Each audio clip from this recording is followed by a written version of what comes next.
Welcome. Thank you for watching this video presented by CostStoreFixtures. Questions should be emailed to CostStoreFixtures@outlook.com. This application uses the Microsoft Excel spreadsheet program. Microsoft and Excel are trademarks and property of Microsoft Corporation. A Microsoft Corporation license is required to use the Excel program. The instruction example covers foundation principles and demonstrates the process by calculating the cost of a pedestal fixture step by step. Each instruction example consists of a macro button and a cell comment.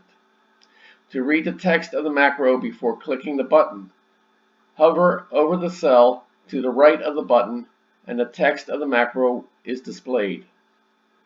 Complete the instruction example to develop an understanding and proficiency at preparing a cost workup.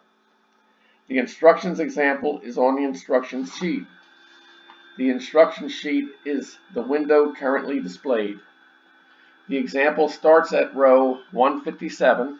To get to the example, click the fourth button labeled B.000 Example Cost Workup Pedestal. The focus of step 1 of the 3 steps is on the principles of this process and how to enter dimensions on the single project dimensions sheet.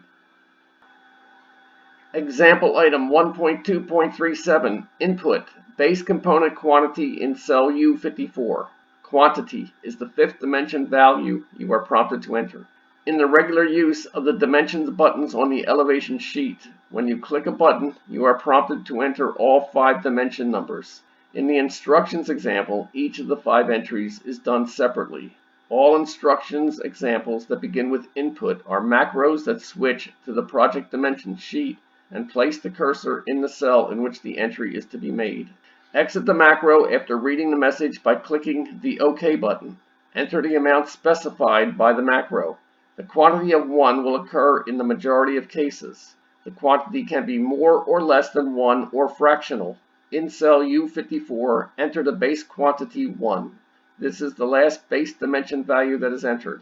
After entering the quantity, return to the instruction sheet by selecting the tab to the left along the bottom of the window. This example, 1.2.37, is completed. Continue the instructions example by clicking item 1.2.38.